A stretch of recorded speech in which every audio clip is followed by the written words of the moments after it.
नमस्कार, आप सभी का मैं फिर से स्वागत करती हूँ चैनल में।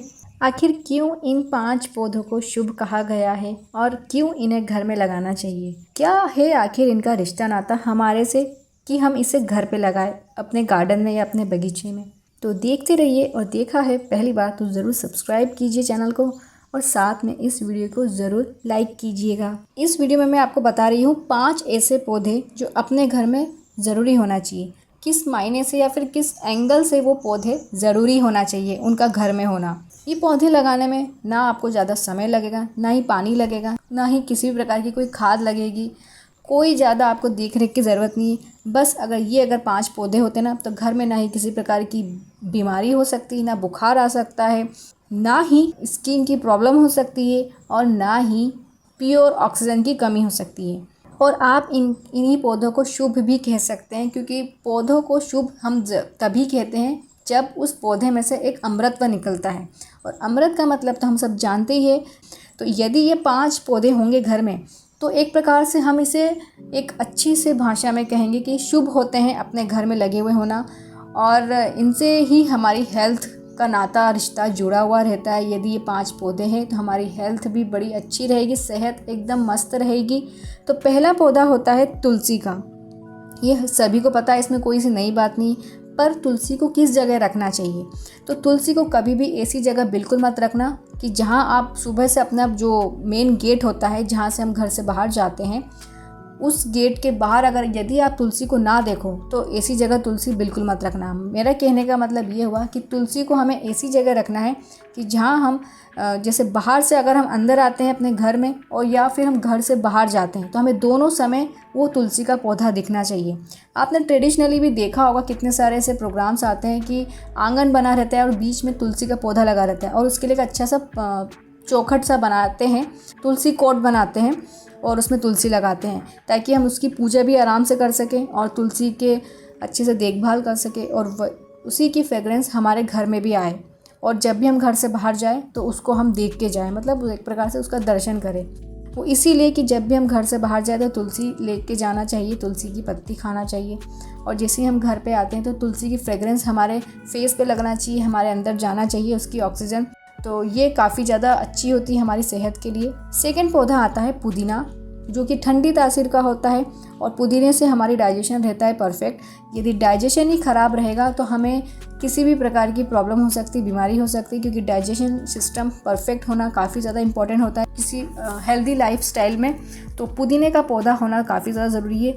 इसे आप चटनी के रूप में खाइए, या फिर पुदीने को यूं ही पत्तियाँ चबा सकते हैं।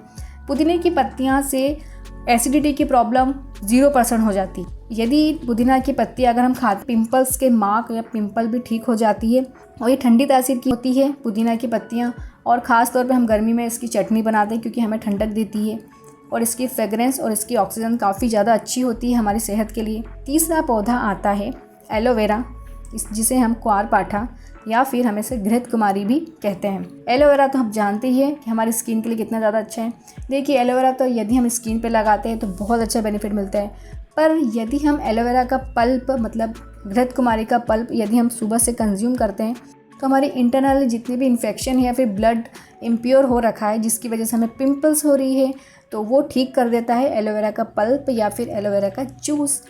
काफ़ी सारे ब्रांड्स के मिल जाते हैं मार्केट में। मेरे पास पतंजलि का एलोवेरा का जूस रखा है, जो मैं काफ़ी समय से कंज्यूम करती हूँ।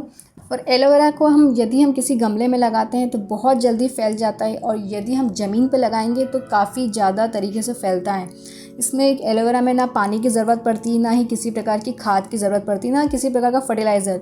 ये जो मैंने तीनों पौधे बताए हैं, तुलसी, पुदीना, एलोवेरा, इसमें किसी प्रकार का देख रेख की ज़रूरत नहीं पड़ती। जस्ट सुबह या शाम को पानी देना रहता है। तुलसी को रहता है कि गर्मी में धूप ना लगे, और पुदीना को भी रहता है कि गर्मी में धूप ना लगना चाहिए, मतलब डायरेक्ट सनलाइट नहीं लगना चाहिए।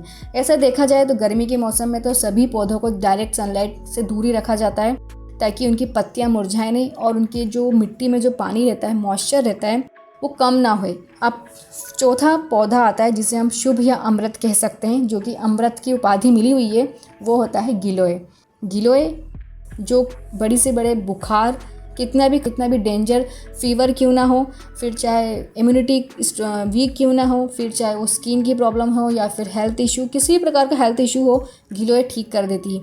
गिलोय का जूस आता है और यदि हमने अपने घर पे गिलोय लगा रखी है तो बहुत ही बढ़िया बात है, क्योंकि घर का बना हुआ गिलोय का जूस में हमें एक बेनिफिट तो ये मिलेगा कि इसमें किसी भी प्रकार के प्रिजर्वेटिव नहीं मिले हुए रहते हैं, और प्रिजर्वेटिव हमारी सेहत को नुकसान देते हैं। पर जब कभी ना मिले गिलोय का जूस तो हमें मार्केट से लेना पड़ता है।